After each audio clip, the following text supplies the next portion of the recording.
अध्याय 43 श्री युक्तेश्वरजीको पुनर्जीवन। प्रभु कृष्ण, म बम्बईको रिजेन्ट होटलको आफ्नो कोठामा बसेको बेला प्रबल प्रकाशका बीच भव्य अवतार प्रकट भयो।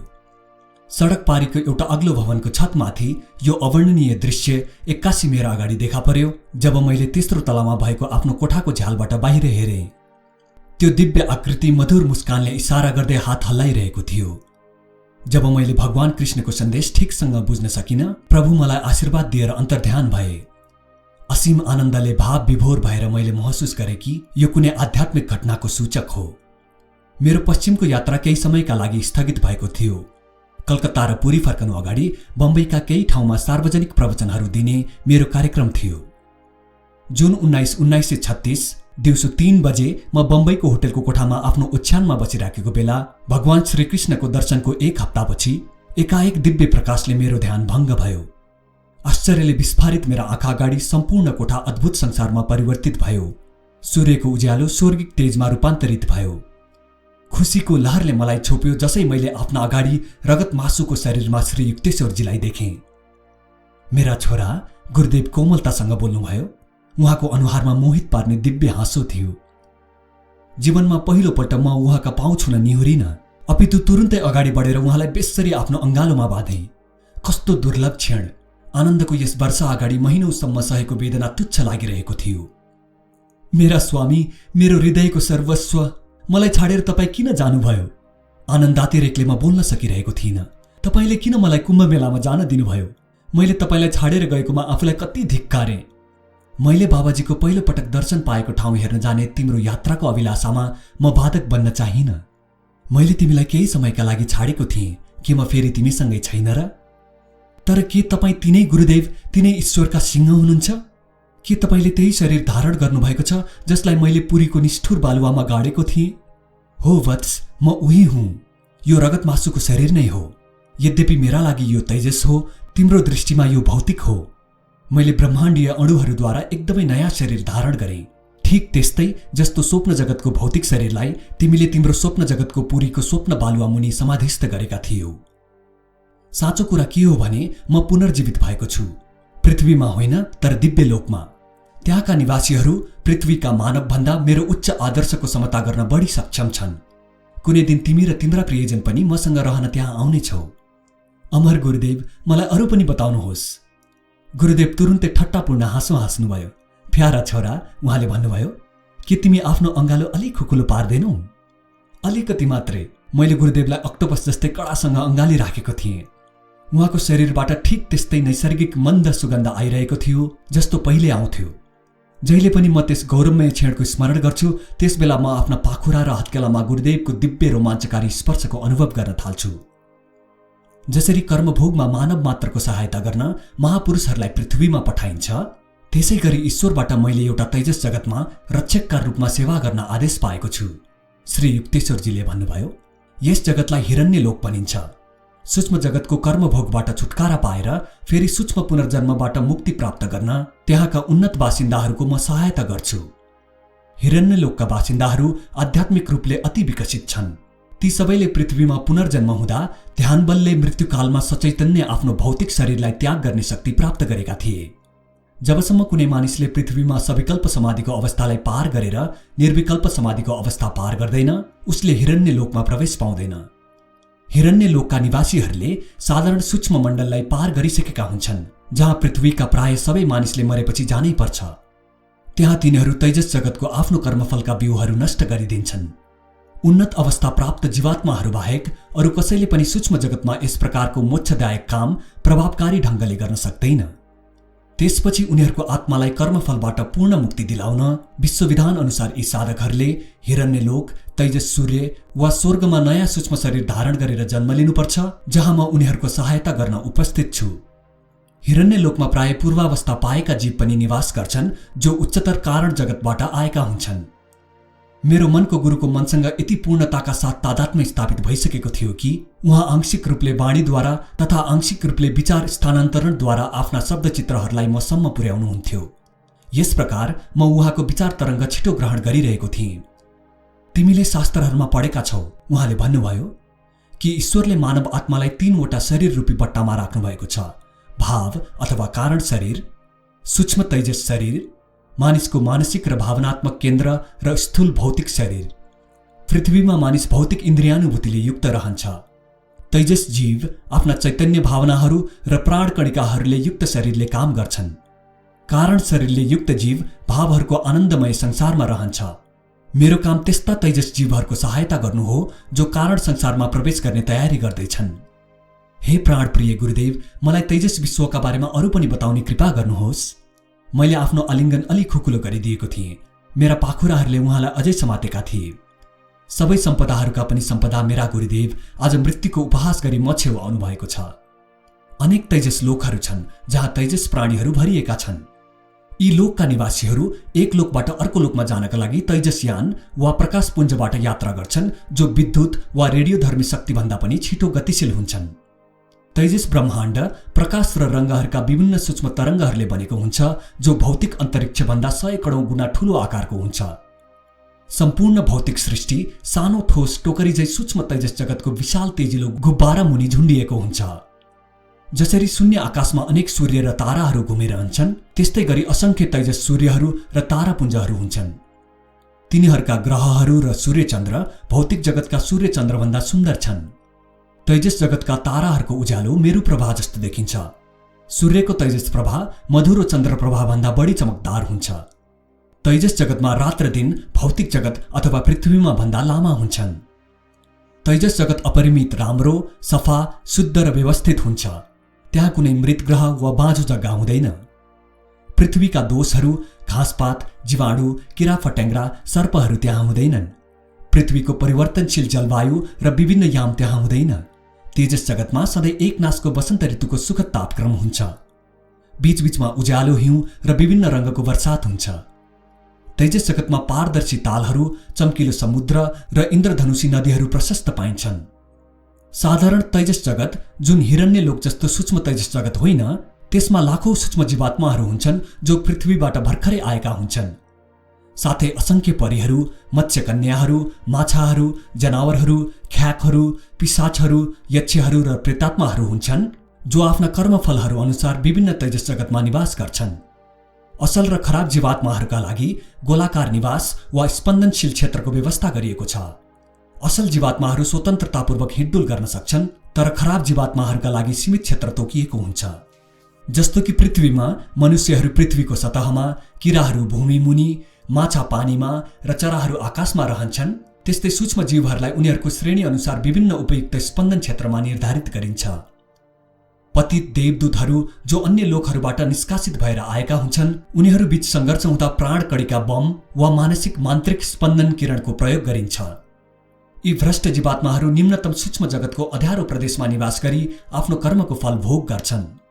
यस अध्यारो सूक्ष्म जगतमाथिको विशाल प्रदेश अत्यन्त राम्रो र प्रकाशमय छ।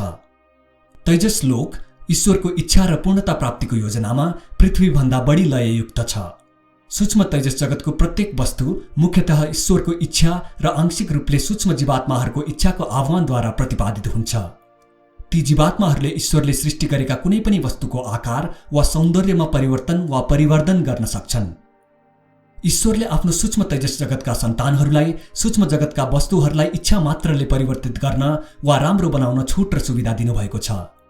पृथ्वीमा कुनै ठोस वस्तुलाई द्रव वा अन्य रूपमा नैसर्गिक अथवा रासायनिक प्रक्रियाद्वारा मात्र परिवर्तित गर्न सकिन्छ, तर सूक्ष्म जगतका ठोसहरूलाई त्यहाँका निवासीहरूले इच्छा मात्रले सूक्ष्म द्रव, वायु वा शक्तिमा परिवर्तित गर्न सकिन्छ। यो पृथ्वी जल, स्थल र वायुमा युद्ध र हत्याले कलङ्कित छ, गुरुदेवले भन्नुभयो।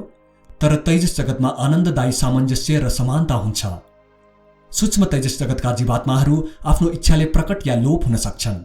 फूल, माछा वा पशुहरूले केही समयका लागि मानव शरीर धारण गर्न सक्छन्।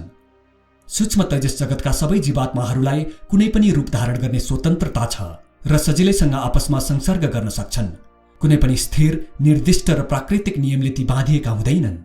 उदाहरणका लागि कुनै पनि तेजस जगतको सूक्ष्म रूपबाट आँप वा अन्य इच्छित फल, फूल वा अन्य कुनै वस्तु सफलतापूर्वक पाउन सकिन्छ।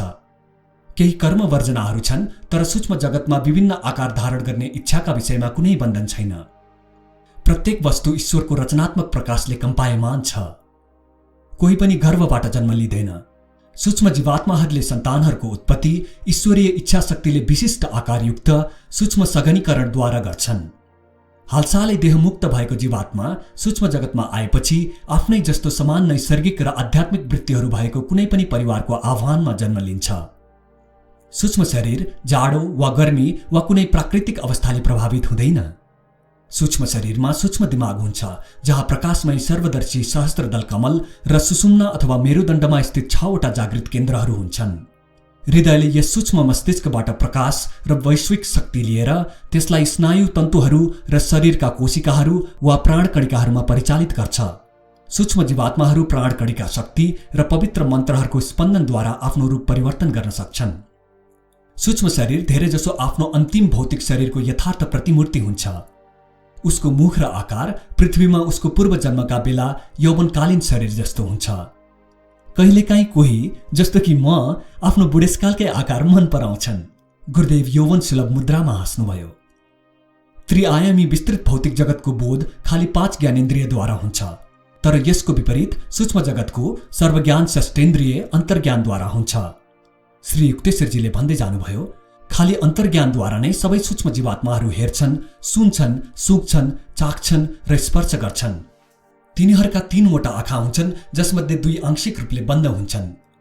तेस्रो र सूक्ष्म आँखा, जो निधारको बीचमा सिधा हुन्छ, खुला रहन्छ। सूक्ष्म जीवात्माहरूका सबै बाह्य ज्ञानेन्द्रियहरू कान, आँखा, नाक, जिब्रो र छाला हुन्छन्, तर तिनीहरू अन्तर्ज्ञानेन्द्रियद्वारा शरीरको कुनै पनि भागबाट संवेदना अनुभव गर्न सक्छन्। तिनीहरू कान वा नाक वा छालाबाट हेर्न सक्छन्। तिनीहरू आँखा वा जिब्रोबाट सुन्न सक्छन् र कान वा छालाबाट चाख्न सक्छन्, आदि आदि। मनुष्यको भौतिक शरीरलाई अनगिन्ती डर हुन्छ र सजिलै चोटपटक लाग्न सक्छ एवं क्षत विक्षत हुन सक्छ। तर तेजस सूक्ष्म शरीरमा यदि घाउ या चोट लागेमा इच्छा गर्ने बित्तिकै निको भइहाल्छ। गुरुदेव, के सबै सूक्ष्म तेजस जीवात्मा राम्रा हुन्छन्? सूक्ष्म तेजस जगतमा सौन्दर्यलाई एउटा आध्यात्मिक गुण मानिन्छ, बाह्य विन्यास होइन। श्री युक्तेश्वरजीले भन्नुभयो, सूक्ष्म जीवात्माहरूले त्यसै हुनाले बाहिरी मुखाकृतिलाई कमै महत्त्व दिन्छन्। उनीहरूलाई विशेष सुविधा के प्राप्त छ भने तिनीहरू इच्छा मात्रले रङ्गीचङ्गी नयाँ आत्मिक शरीर प्राप्त गर्न सक्छन्। जसरी सांसारिक मानिसहरू विशेष उत्सवहरूमा नयाँ नयाँ लुगा गहना लगाउँछन्, त्यसै गरी बेला बेलामा सूक्ष्म जीवात्माहरूले विशिष्ट रूप धारण गर्दछन्। हिरण्यलोक जस्ता उच्चस्तरीय तेजस ग्रहहरूमा उल्लास समय उत्सव मनाइन्छ, जब कुनै जीवात्मा आध्यात्मिक उन्नति गरेर सूक्ष्म जगतबाट मुक्त भएर कारण जगतमा प्रवेश गर्न योग्य हुन्छ। यस्तो बेलामा अगोचर परमपिता र उनीसँग एकाकार भएका साधु सन्तहरूले पनि इच्छा अनुसार शरीर धारण गरेर उत्सवमा भाग लिन्छन्। परमपिता आफ्ना भक्तहरूलाई खुसी तुल्याउन इच्छा अनुसार रूप धारण गर्छन्। भक्तिपूर्वक आराधना गर्ने भक्त ईश्वरको दर्शन जगत जननीका रूपमा गर्छ। ईसा मसीहका लागि ईश्वरको पिताभाव नै अन्य भावभन्दा धेरै आकर्षक थियो। सृष्टिकर्ताले प्रत्येक प्राणीलाई स्वतन्त्र व्यक्तित्व दिएको छ। त्यसैले अनन्त शक्तियुक्त ईश्वरसँग कल्पनीय र अकल्पनीय सबै प्रकारको माग भइरहन्छ। गुरुदेव र म एकैसाथ प्रसन्नतापूर्वक हाँस्यौं। पूर्वजन्मका साथीहरू सूक्ष्म जगतमा एक अर्कालाई सजिलै चिन्न सक्छन्। श्री युक्तेश्वरजीले बाँसुरी जस्तो मधुर वाणीमा भन्दै जानुभयो, उनीहरू मित्रताको अमरत्वमा आनन्द मनाउँदै प्रेमको अनश्वरतामा विश्वास गर्न थाल्छन्, जसलाई जीवनमा कुनै प्रियजनको मृत्युका बेला झुटो वियोगको अनुभूतिको समय सन्देह गरिन्थ्यो। सूक्ष्म जीवात्माको अन्तर्ज्ञानले पार्थिव आवरणलाई छेडेर मानिसका समस्त क्रियाकलापहरूको अनुभव गर्छ, तर साधारण मानिसले आफ्नो षष्ठेन्द्रियको विकास नगरी सूक्ष्म जगतलाई हेर्न सक्दैन। पृथ्वीका हजारौं निवासीहरूले सूक्ष्म जीवात्मा वा सूक्ष्म जगतको क्षणिक झलक देखेका छन्।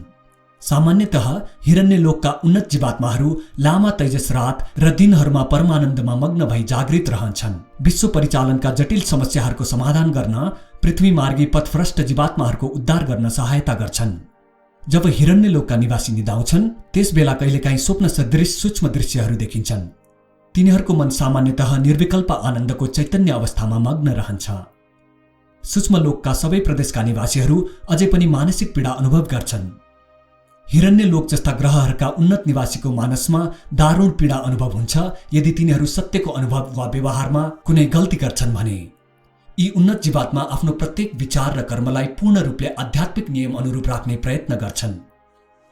सूक्ष्म जगतका सबै निवासीहरूबीच पूर्ण विचार सम्पर्क सूक्ष्म दूरदर्शन वा दूरश्रवणद्वारा हुन्छ।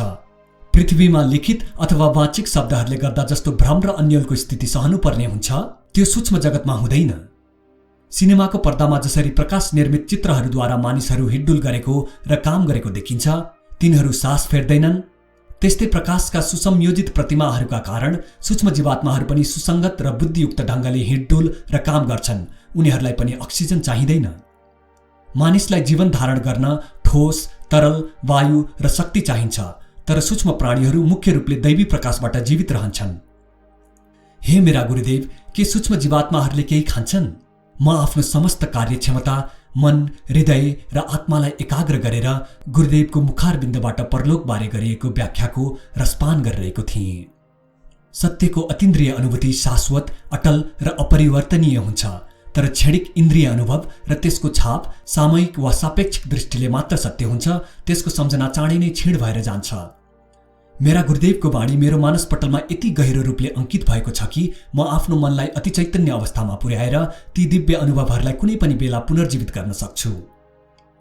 प्रकाशमय किरण आकारका तरकारीहरू सूक्ष्म तेजस भूमिमा प्रशस्त पाइन्छन्। गुरुदेवले उत्तर दिनुभयो, सूक्ष्म जीवात्माहरू तरकारीहरू खान्छन् र भव्य झरना र नदीनालाबाट बगिरहेको अमृत पिउँछन्। जसरी पृथ्वीमा मानिसको अदृश्य चित्र आकाशबाट झिकेर टेलिभिजनद्वारा दृश्य बनाउन सकिन्छ र फेरि शून्यमा लीन गराउन सकिन्छ, त्यसैगरी ईश्वरले सृष्टि गरेका अदृश्य तरकारी र फलफूलहरूको मूर्त रूप आकाशबाट सूक्ष्म जगतमा यसका बासिन्दाहरूले इच्छा अनुसार प्रकट गर्न सक्छन्। त्यसैगरी सूक्ष्म जगतका बासिन्दाहरूले आफ्नो उच्च कल्पनाले सुगन्धित फूलहरूले युक्त बगैँचा प्रकट गर्न सक्छन् र पछि आकाशीय अदृश्यमा विलीन गर्न सक्छन्। यद्यपि हिरण्य लोक जस्ता स्वर्गिक ग्रहहरूमा बस्ने निवासीहरूलाई खाना खाने कुनै आवश्यकता हुँदैन, तर कारण जगतका मुक्त प्राय आत्माहरू अझ उच्चतर र स्वतन्त्र स्थितिमा रहन्छन्, जहाँ आनन्दको अमृत बाहेक अरू केही खाँदैनन्। पृथ्वीबाट मुक्त भएका सूक्ष्म जीवात्माहरूको आफ्ना नातेदारहरूको अनगिन्ती समूह, बाबुहरू, आमाहरू, पत्नीहरू, पतिहरू र साथीहरूसँग जसरी पृथ्वीमा विभिन्न जन्म लिएका बेला भेट भइरहन्छ, यसरी नै तिनीहरू बेला बेलामा सूक्ष्म जगतका विभिन्न प्रदेशमा प्रकट भइरहन्छन्। त्यसैले उसले यो निश्चय गर्न सक्दैन कि विशेष रूपले कोसँग प्रेम गरोस्। यसरी उसले सबैलाई दिव्य र समान प्रेम दिन सक्छ, सबैलाई ईश्वरका सन्तान र उनको अभिव्यक्ति मान्न थाल्छ। यद्यपि प्रियजनको आकृतिमा उसको पूर्वजन्मका कुनै नयाँ गुणहरूको विकासले गर्दा केही बाह्य परिवर्तन आउन सक्छ, तर सूक्ष्म जगतका जीवात्माहरूले आफ्नो अचूक अन्तर्ज्ञानले गर्दा अन्य जीवनकालमा रहेका आफ्ना पुराना प्रियहरूलाई चिन्न सक्छन् र नयाँ सूक्ष्म जगतमा प्रवेश गरेपछि उनीहरूको स्वागत गर्छन्। सृष्टिको प्रत्येक अणु परमाणुको आफ्नो अलग्गै विशिष्टता हुन्छ। सूक्ष्म मित्रलाई तुरुन्तै चिन्न सकिन्छ, चाहे उसले जुनसुकै रूप धारण गरेको किन नहोस्। जसरी पृथ्वीमा कुनै अभिनेतालाई उसले जुनसुकै छद्मवेश धारण गरे पनि चिन्न सकिन्छ। जीवन अवधि पृथ्वीमा भन्दा सूक्ष्म जगतमा धेरै हुन्छ। सूक्ष्म लोकमा जीवात्माको निवास अवधि 500 वर्षदेखि 1000 वर्षसम्म हुन्छ, जसको गणना पृथ्वीको मानक समय अनुसार हुन्छ। जसरी अमेरिकी अग्राकको रुख अरू रुखहरूभन्दा 100औं वर्ष धेरै बाँच्छ, अथवा जसरी कुनै कुनै योगी 100 करोड वर्षसम्म बाँच्दछन्, जबकि अधिकांश मानिस 60 पुग्दा नपुग्दै मर्छन्, त्यसरी नै केही सूक्ष्म जीवहरू सूक्ष्म निर्धारित आयुभन्दा धेरै बाँच्दछन्। सूक्ष्म लोकमा आगन्तुक जीवात्माको निवासको अवधि उसको कर्मफल अनुसार निर्धारित हुन्छ, जसले गर्दा ऊ नियम अनुसार निर्धारित समयमा फेरि भौतिक पृथ्वीमा फर्किन्छ। सूक्ष्म जीवात्माले आफ्नो आलोकित शरीर त्याग गर्दाखेरि मृत्युसँग कष्टदायक सङ्घर्ष गर्नु पर्दैन।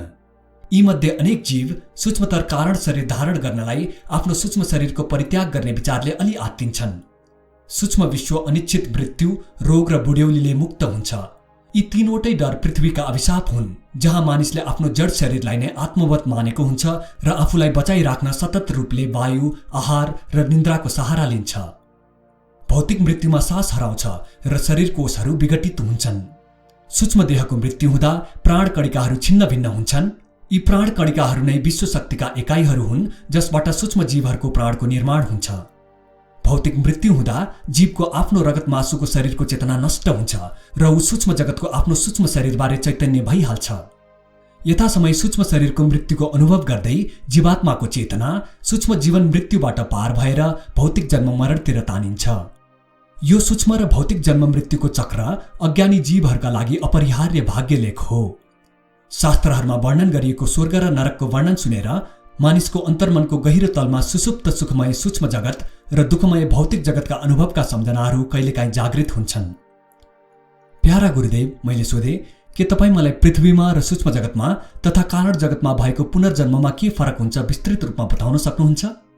मनुष्य व्यक्तिगत जीवात्माका रूपमा मुख्यतः कारण शरीर भएको हुन्छ। गुरुदेवले व्याख्या गर्नुभयो, यो कारण शरीर ईश्वरद्वारा वाञ्छित 35 भावहरू वा कल्पनाको बीज स्थान हो। यी भावहरू नै कारण रूप वा भाव शक्ति हुन्, जसबाट पछि ईश्वरले 19 तत्त्वहरूको सूक्ष्म तेजस शरीर र 16 तत्त्वहरूको पूर्ण भौतिक शरीर निर्माण गर्छन्। सूक्ष्म शरीरका 19 वटा तत्त्वहरू मानसिक संवेदनात्मक प्राणकणिका हुन्छन्। 19 अवयवहरू हुन् बुद्धि, अहंकार, संवेदना, मन अथवा इन्द्रिय चेतना, ज्ञानका 5 साधन अथवा 5 ज्ञानेन्द्रिय, हेर्नु, सुन्नु, सुन्नु, स्वाद लिनु, इन्द्रियहरूका यी 5 उपादान, कर्मका 5 इन्द्रियहरू अथवा कर्मेन्द्रिय, प्रजनन, उत्सर्जन, बोल्ने, हिँड्ने र शारीरिक क्रिया सञ्चालन गर्न सक्ने कार्यकारी योग्यताका लागि मानसिक संलग्नता, प्राण शक्तिका 5 वटा उपादान जसले शरीरभित्रका क्रियाहरू विश्लेषण, परिपाक, निस्सारण, अभिसारण र सञ्चारणका कार्य सम्पन्न गर्छ। यी सूक्ष्म तेजस शरीरका 19 तत्त्वहरू 16 तत्त्वहरूले बनेको भौतिक शरीरको मृत्युपछि पनि बाँचिराख्छन्। ईश्वरले आफूभित्र विभिन्न विचारहरू पैदा गरेर तिनलाई सपनाका रूपमा देखाउँछन्। दिव्य स्वप्न सुन्दरी सापेक्षतावादका आफ्ना अनन्त गहनाहरूले सजिएर प्रकट हुन्छन्। कारण शरीरका 35 भाव विभागहरूमा ईश्वरले मानिसका 19 वटा सूक्ष्म र 16 वटा भौतिक प्रतिरूपहरूको जटिलता समाविष्ट गरेका छन्। स्पन्दन शक्तिहरूलाई ईश्वरले पहिले सूक्ष्म र पछि स्थूल घनीभूत गरेर मानिसको सूक्ष्म र पछि स्थूल शरीरको निर्माण गरे। सापेक्षको सिद्धान्त अनुसार आदि कैवल्य पछि विस्मयकरी नानात्वमा परिणत हुन्छ। कारण लोक र कारण शरीर सूक्ष्म विश्व र सूक्ष्म शरीरभन्दा भिन्दै हुन्छ। यसरी नै भौतिक जगत अथवा पृथ्वी र भौतिक शरीर सृष्टिका अन्य स्वरूपहरूभन्दा भिन्दै हुन्छन्। मासुको शरीर सृष्टिकर्ताको स्थिर र वास्तविक सपनाले बनेको छ। द्वैत भाव पृथ्वीमा सधैँ विद्यमान रहन्छ। रोग र सुस्वास्थ्य, कष्ट र सुख, लाभ र हानि। मानवहरू त्रिआयामी पदार्थमा सीमा र प्रतिरोध पाउँछन्। जब मानिसको जिजीविषा, रोग वा अन्य कारणले तीव्र रूपले आन्दोलित हुन्छ तब मृत्यु आइपुग्छ अनि मासुको बाक्लो आवरण अस्थायी रूपले हट्छ। तैपनि आत्मा सूक्ष्म र कारण शरीरमा बाँधिएको हुन्छ। जुन संयोजक शक्तिले तीनवटै शरीरलाई बाँधेको हुन्छ त्यो हो इच्छा। अतृप्त इच्छाहरूको शक्ति नै मानिसको गुलामीको जड हो। अहंकार र इन्द्रिय सुख नै भौतिक इच्छाहरूको जड हो। विषयानुभूतिको लालच र बाध्यता सूक्ष्म जगतको आसक्ति र कारण अवस्थाको कल्पनाभन्दा धेरै शक्तिशाली हुन्छ। सूक्ष्म जगतमा इच्छाहरू स्पन्दनद्वारा तृप्त हुन्छन्। सूक्ष्म जीवात्माहरू सूक्ष्म क्षेत्रको आकाशीय संगीतको आनन्द लिन्छन् र समस्त सृष्टिलाई प्रकाशको अनन्त अभिव्यक्तिका रूपमा हेरेर मोहित हुन्छन्। सूक्ष्म जीवात्माले प्रकाशलाई सुँघ्छन्, स्वाद लिन्छन् र स्पर्श गर्छन्। यसरी सूक्ष्म जगतका इच्छाहरू समस्त वस्तुहरू र अनुभवहरूलाई प्रकाश अथवा घनीभूत विचारहरू सपनाका रूपमा अवक्षेपण गर्न सक्ने शक्तिसँग सम्बन्धित रहन्छन्। कारण कामनाहरू हेरेर मात्र तृप्त हुन्छन्। मुक्त प्राय जीवात्मा जो कारण शरीरमा आबद्ध छन् उनीहरूले समस्त सृष्टिलाई ईश्वर स्वप्न सृष्टिका रूपमा देख्छन्। खाली विचार मात्र गरेर उनीहरू कुनै वस्तु वा सबै वस्तुहरूलाई प्रकट गर्न सक्छन्।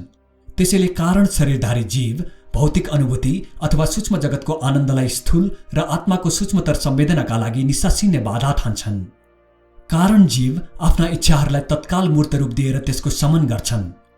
जसले स्वयंलाई कारण शरीरको सूक्ष्माति सूक्ष्म आवरणले आबद्ध पाउँछन् तिनीहरूले सृष्टिकर्ता झै सम्पूर्ण जगतको उत्पत्ति गर्न सक्छन्।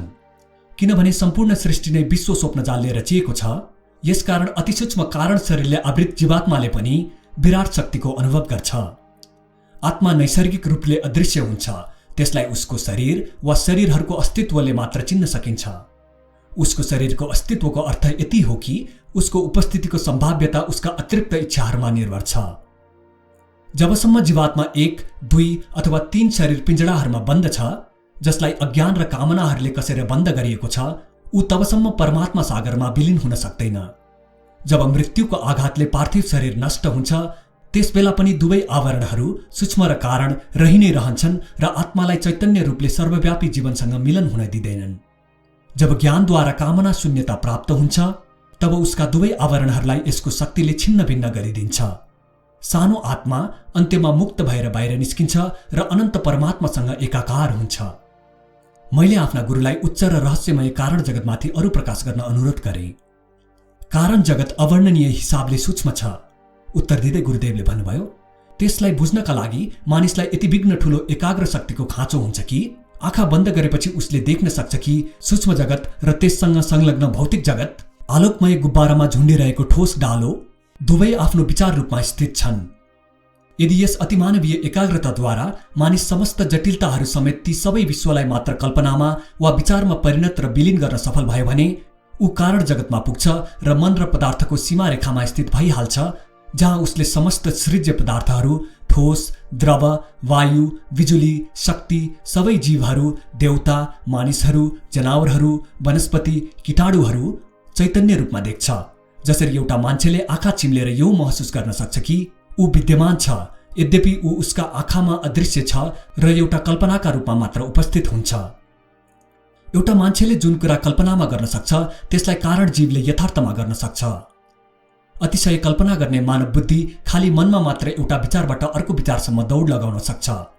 मानसिक रूपले एउटा ग्रहबाट अर्को ग्रहमा पुग्न सक्छ, अनन्तको खाल्डामा गहिरोसम्म डुबुल्की लगाउन सक्छ वा ब्रह्माण्डीय छातामा रकेट चाहिँ पुग्न सक्छ, अथवा आकाशगंगा र तारापुञ्ज वा विद्युत प्रकाश चाहिँ दीप्तिमान हुन सक्छ। तर कारण जगतका जीवहरूलाई अझ बढी स्वतन्त्रता प्राप्त छ र बिना मिहिनेत आफ्ना विचारहरूलाई कुनै भौतिक वा सूक्ष्म बाधा वा कर्मफलको सीमा रहित भएर तुरुन्तै मूर्त रूप दिन सक्छन्। कारण जगतका जीवात्माहरूलाई थाहा छ कि भौतिक विश्व मूलतः विद्युत अणु अथवा सूक्ष्म विश्व प्राण कणिकाहरूद्वारा निर्मित होइन, वास्तवमा यी दुवै ईश्वरका सूक्ष्मतम विचार कणिकाहरूद्वारा खण्डित र विभक्त छन्। यसै कारणले सृष्टि आफ्ना सृष्टिकर्ताबाट अलग्गै देखिन्छ। कारण जगतका आत्माहरू एकअर्कालाई आनन्दमय ईश्वरको अविभाज्य बिन्दुका रूपमा चिन्छन्। उनीहरूको चातुर्दिक व्याप्ति हुन्छ। कारण जीवहरू आफ्नो शरीर र विचारहरूका बीच भएको फरकलाई खाली कल्पनाको फरक ठान्छन्।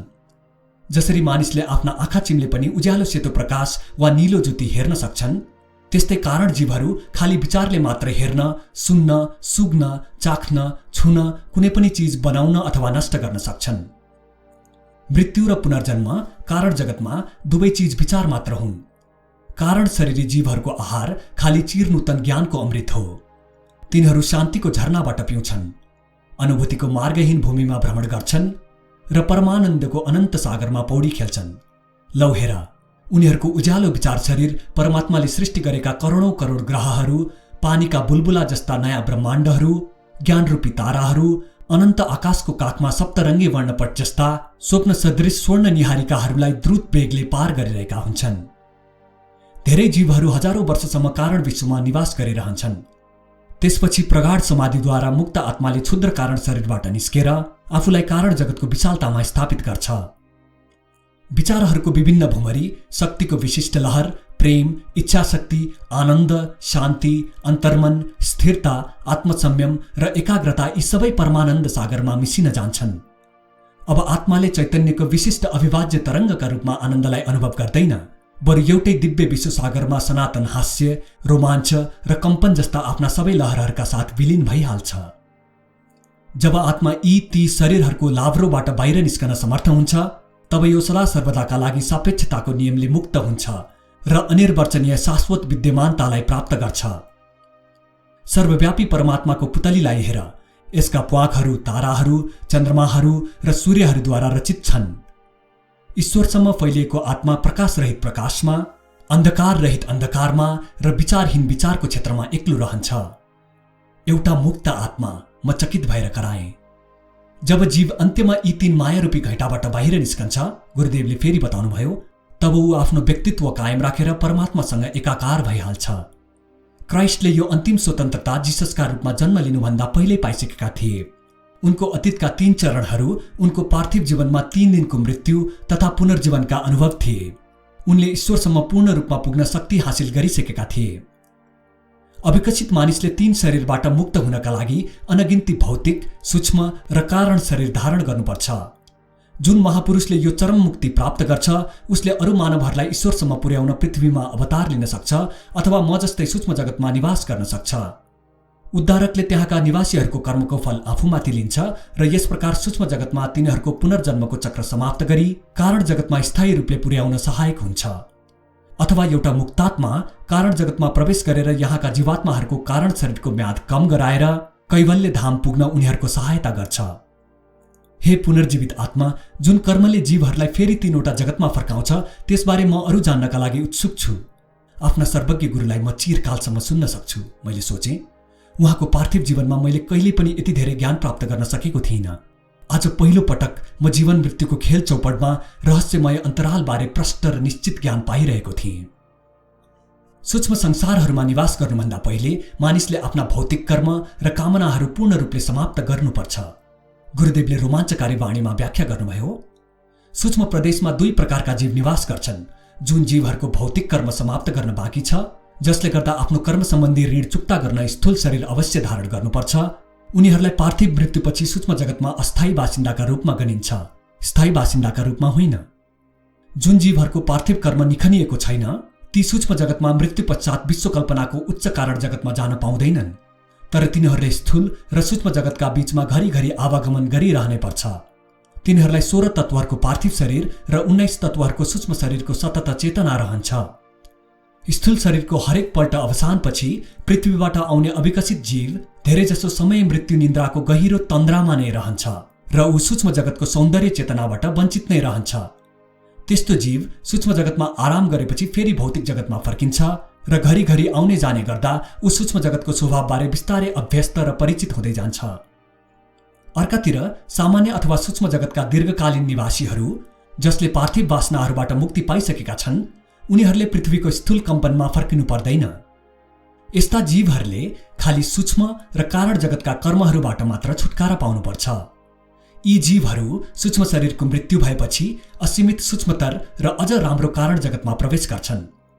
विश्वविधानद्वारा तोकिएको अवधिपछि विचार रूपी कारण शरीरको त्याग गरेर यी उन्नत जीवहरू आफ्ना बाँकी सूक्ष्म कर्महरू मेट्न हिरण्यलोक वा त्यस्तै समान उन्नत सूक्ष्म लोकमा सूक्ष्म शरीर धारण गरेर पुनर्जन्म लिन्छन्। प्रिय छोरा, अब तिमीले राम्ररी बुझ्नेछौ, म ईश्वरको आदेश अनुसार पुनर्जीवित भएको हुँ। पृथ्वीबाट सूक्ष्म जगतमा आउने जीवात्माहरूको होइन कि बरु विशेष रूपले कारण जगतबाट सूक्ष्म जगतमा पुनर्जन्म लिने जीवात्माहरूको उद्धारकका रूपमा मलाई पठाइएको छ। पार्थिव कर्म अलिकति पनि बाँकी भएमा पृथ्वीबाट आउने जीवहरू हिरण्यलोक जस्ता अति उच्च सूक्ष्मलोकमा पुग्न सक्दैनन्। जसरी पृथ्वीमा धेरैजसो मानिसहरूले ध्यानबाट प्राप्त अन्तर्ज्ञानद्वारा सूक्ष्म जीवनको उत्तम आनन्द र उच्चतर सुखद जीवनको अनुभव गर्न सिकेका छैनन् र यसरी उनीहरू मृत्युपछि पृथ्वीका सीमित र अपूर्ण सुखहरूका बीच फर्किन इच्छुक रहन्छन्, त्यसैगरी धेरैजसो सूक्ष्म जीवहरू पनि सूक्ष्म शरीरको स्वाभाविक अवसानको बखत कारण जगतको आध्यात्मिक आनन्दको उन्नत अवस्थालाई बुझ्न असफल रहन्छन् र त्यसको सट्टा सूक्ष्म जगतको स्थूल र भड्किलो सुखको नै बढी चिन्तन गर्दै फेरि सूक्ष्म जगतको स्वर्गमा फर्किन लालायित रहन्छन्। यसभन्दा पहिले जीवहरू मृत्युपछि सूक्ष्म जगतबाट कारण विचार जगतमा, जो कि सृष्टिकर्ता ईश्वरबाट एउटा अत्यन्त झिनो पर्दाले मात्र अलगिएको छ, स्थायी रूपले निवास गर्न सकुन्, यस्ता जीवहरूको भारी सूक्ष्म कर्म क्षय हुनु आवश्यक छ। जीवमा आकर्षक सूक्ष्म जगतको अनुभव लिने इच्छा नरहेमा र उसमा पुनः सूक्ष्म जगतमा फर्किने लोभ नभएमा मात्र सूक्ष्म जीव कारण जगतमा रहन सक्छ। त्यहाँ समस्त कारण कर्म वा अतीतका कामनाहरूको बिउ नष्ट गरेपछि आबद्ध आत्मा अज्ञानको तेस्रो र अन्तिम बन्धन तोडेर कारण शरीरको अन्तिम घडाबाट मुक्त भएर अनन्त पुरुषमा विलीन हुन्छ। अब तिमीले बुझ्यौ? गुरुदेव मोहित पार्ने गरी हाँस्नुभयो। हो, तपाईको कृपाले म आनन्द र कृतज्ञताले अभाग छु। मैले आजसम्म यस्तो प्रेरणाप्रद ज्ञान न कुनै गीतले न कथाले प्राप्त गरेको थिएँ। यद्यपि हिन्दू शास्त्रहरूले सूक्ष्म र कारण जगत तथा मानिसका 3 वटा शरीरहरूको बयान गरेका छन्, तर मेरा पुनर्जीवित गुरुको यस ताजा अधिकृत व्याख्याका तुलनामा ती पृष्ठहरू कति पुराना र अर्थहीन लाग्छन्। उहाँका लागि अवश्य नै यस्तो एउटा पनि अपरिचित प्रदेश छैन जसको सीमाबाट कोही यात्री फर्किँदैन।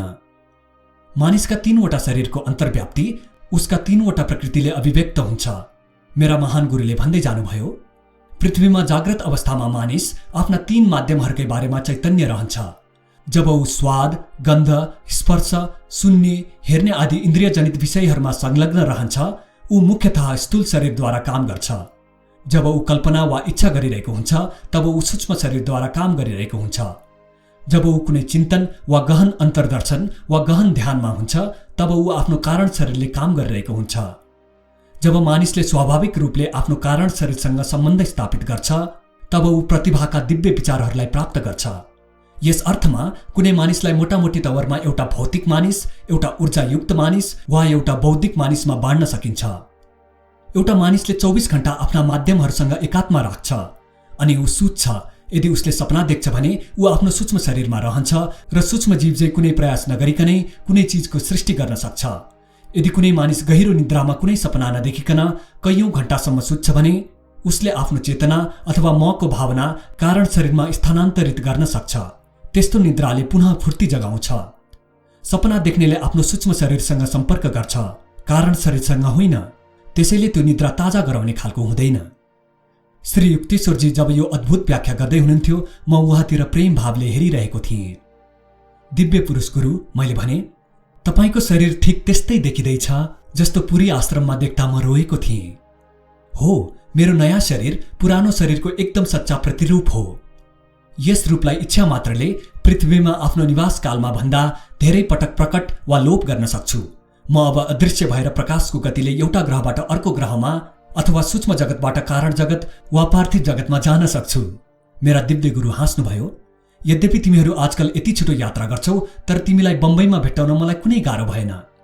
हे गुरुदेव, म तपाईको देहावसानमा कति दुखी थिएँ। ओहो, म कहाँ मरेको छु? के तिम्रो भनाइमा विरोधाभास छैन?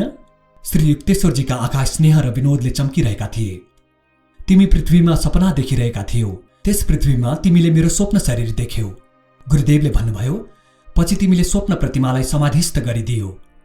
मेरो सूक्ष्मतर मासुको शरीर, जसलाई तिमी हेरिरहेका छौ र आफ्नो आलिङ्गनमा कसेर बाँधेका छौ, अब ईश्वरको अर्को स्वप्न जगतमा जन्मेको छ। कुनै दिन ती सूक्ष्मतर स्वप्न शरीर र स्वप्नलोक पनि विलीन हुनेछन्। तिनीहरू पनि अक्षुण्ण होइनन्। चरम जागरणको स्पर्शले समस्त स्वप्न फोकाहरू फुट्नु अवश्यम्भावी छ। छोरा योगानन्द, सपना र विपनाको पहिचान गर। वेदान्ती पुनर्जीवनको यो विचारले मलाई विस्मित तुलाइदियो। पुरीमा गुरुदेवको निर्जीव शरीर देखेर मलाई दया लागेको थियो। त्यो सम्झेर मलाई लाज लाग्यो। आखिरमा मलाई बोध भयो कि मेरा गुरुदेव सधैँ ईश्वरका साथ पूर्ण जागृत हुनुहुन्थ्यो र यस पृथ्वीमा उहाँको आविर्भाव र तिरोधान एवं आजको यो पुनर्जीवन विश्व स्वप्नको ईश्वरीय कल्पनाको सापेक्षता भन्दा बढी केही होइन। अब मैले तिमीलाई बताइसके योगानन्द, मेरो जीवन, मृत्यु र पुनर्जीवनको सत्य के हो। मेरा लागि शोक नगर, बरु ईश्वरको स्वप्नद्वारा रचना गरिएको मानिसहरूको पृथ्वीदेखि लिएर ईश्वरकै स्वप्नद्वारा रचना गरिएको सूक्ष्म जीवहरूको अर्को ग्रहसम्म मेरो पुनर्जीवनको सर्वत्र चर्चा गर। दुःखले पागल र मरण भयले त्रस्त संसारका स्वप्नदर्शीहरूका मनमा नयाँ आशाको सञ्चार हुनेछ। हुन्छ गुरुदेव। गुरुदेव पुनर्जीवित हुनुभएको खुसीलाई अरूहरूसँग स्वेच्छाले बाँडेर मलाई कति आनन्द हुनेछ। पृथ्वीमा मेरो स्तर यति असजिलो तवरले उच्च थियो कि धेरैजसो मानिसको स्वभावको अनुकूल थिएन। कहिलेकाहीँ म तिमीलाई चाहिने भन्दा बढी गाली गर्थे। तिमी मेरो जाँचमा सफल भयौ। तिम्रो प्रेम सबै हप्की दप्कीको बादलमा पनि चम्किरह्यो। गुरुदेवले कोमलताका साथ भन्नुभयो, म आज तिमीलाई यो पनि बताउन आएको हुँ कि अब कहिले पनि म तिमीलाई भर्त्सनाको दृष्टिले हेर्दिन। म तिमीलाई कहिल्यै गाली गर्दिन। आफ्ना गुरुका गालीहरूको अभाव मलाई कति महसुस भइरहेको छ। हरेक गाली मेरा लागि मार्गदर्शक रक्षक देवदूत समान लाग्थ्यो। प्राण प्यारा गुरुदेव, मलाई लाखचोटि गाली गर्नुहोस्, अहिले गाली गर्नुहोस्। अब म तिमीलाई कहिल्यै हप्काउँदिन। गुरुदेवको दिव्य वाणी गम्भीर भए पनि त्यसमा हाँसो लुकेको थियो। तिमी र म सँगै हाँसौँला जब ईश्वरको यस माया स्वप्नमा हाम्रा शरीर दुईटा रहन्छन्। अन्त्यमा हामी दुई एक भएर विश्वरूपमा मिसिनेछौँ। हाम्रो मुस्कान उनको मुस्कान हुनेछ। हामी दुवैको संयुक्त आनन्द सङ्गीत ईश्वरका भक्त जीवहरूसम्म अनन्त कालसम्म गुन्जिरहनेछ। श्री युक्तेश्वरजीले केही खास विषयहरूमा मेरो मार्गदर्शन गर्नुभयो जो म यहाँ प्रकट गर्न सक्दिनँ। बम्बईको होटेलको कोठामा मसँग 2 घण्टा बिताउँदा गुरुदेवले मेरो प्रत्येक प्रश्नको जवाफ दिनुभयो। सन् 1936 को जुन महिनामा उहाँले विश्वका सम्बन्धमा जति पनि भविष्यवाणी गर्नुभएको थियो सबै सत्य साबित भइसकेका छन्। मेरा प्यारा, अब म बिदा हुन्छु। मैले महसुस गरेँ यी शब्दहरूका साथसाथै मेरो अङ्गालोबाट गुरुदेवको शरीर विघटित हुँदैछ। मेरा छोरा, गुरुदेवको वाणी मेरो आत्माभित्रसम्म कम्पायमान भयो। जुन बेला तिमी निर्विकल्प समाधिमा पुगेर मलाई याद गर्छौ त्यस बेला रगत मासुको शरीरमा आउनेछु, जसरी आज आएको छु। यो दिव्य वाचा गरेर श्री युक्तेश्वरजी मेरा आँखाबाट ओझेल हुनुभयो। बादलको चाहिँ एउटा संगीतमय गर्जन सुनियो। सबैलाई भन्नु, जसले निर्विकल्प ज्ञानद्वारा यो थाहा पाउँछ कि पृथ्वी ईश्वरको सपना हो, ऊ सूक्ष्मतर स्वप्न श्रेष्ठ हिरण्य लोकमा आउन सक्छ र त्यहाँ मलाई पृथ्वीलोकको जस्तै शरीरमा पुनर्जीवित भएको देख्न सक्छ। योगानन्द, सबैलाई भनिदेऊ। बिछोडको दुःख टाढा भाग्यो। गुरुदेवको मृत्युले भएको शोक र दुःख जसले मेरो शान्ति हरेको थियो अब लाज लागेर भाग्यो। आत्माका नवस्वतन्त्र रोम रोमबाट आनन्दको फवारा छुट्न लाग्यो। निष्प्रयोग रहेका रोमहरू परमानन्दको प्रबल बाढीले निर्मल र फराकिलो भए। मेरो अन्तश्चक्षुमा मेरो पूर्व जीवनका दृश्यहरू सिनेमा झैं देखिन थाले। राम्रा र नराम्रा दुवै कर्महरू गुरुदेवको आगमनले मेरो चारैतिर फैलिएको दिव्य प्रकाशमा घोलिए। आफ्नो आत्मकथाको यस अध्यायमा मैले गुरुदेवको आज्ञा सिरोपर गरेर त्यस सुसंवादको प्रचार गरेको छु। तर जिज्ञासाहीन पिँढीले त्यसलाई कति बुझ्न सक्छन् के थाहा। अदम काम मानिसले चिन्दछ, निराशा उसका लागि नयाँ होइन। तैपनि ती मनुष्यका विकृतिहरू हुन्, मनुष्यको सपनाका सच्चा अंश होइनन्। जुन दिन उसले संकल्प गर्छ, मनुष्य मुक्तिको बाटामा हिँड्नेछ। धेरै भइसक्यो उसले घोर चिसो निराशाको उपदेश, माटोबाट बनेको माटामै मिल्ने छौ सुनेको र अजय आत्माको आवाजलाई ध्यान नदिएको। पुनर्जीवित गुरुको दर्शन गर्ने सौभाग्य मलाई मात्र प्राप्त भएको होइन। श्री युक्तेश्वरजीकी चेली एकजना वृद्ध महिला हुनुहुन्थ्यो जसलाई आमा भनी सबैले चिन्दथे। उहाँको घर पुरी आश्रम नजिकै थियो। गुरुदेव बिहान टहल्न जाँदा बीचमा अक्सर अडिएर उहाँसँग कुराकानी गर्नुहुन्थ्यो। मार्च 16, 1936 को साँझ आमाले आश्रममा आएर गुरुदेवलाई भेट्न चाहनुभयो। किन तपाईलाई थाहा छैन गुरुदेव 1 हप्ता अगाडि स्वर्गीय हुनुभयो? स्वामी सेवानन्द हाल पुरी आश्रमका प्रमुखले उहाँतिर विषादले हेरे।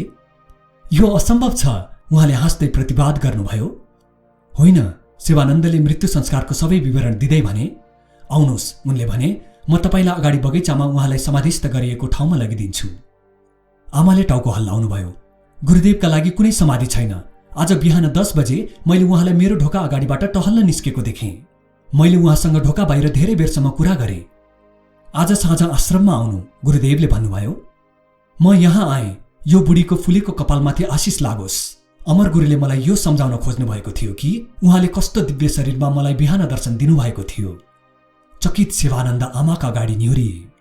आमा, उनले भने, तपाईले मेरो हृदयको भार हटाइदिनुभयो। गुरुदेव पुनर्रुत्थित हुनुभयो।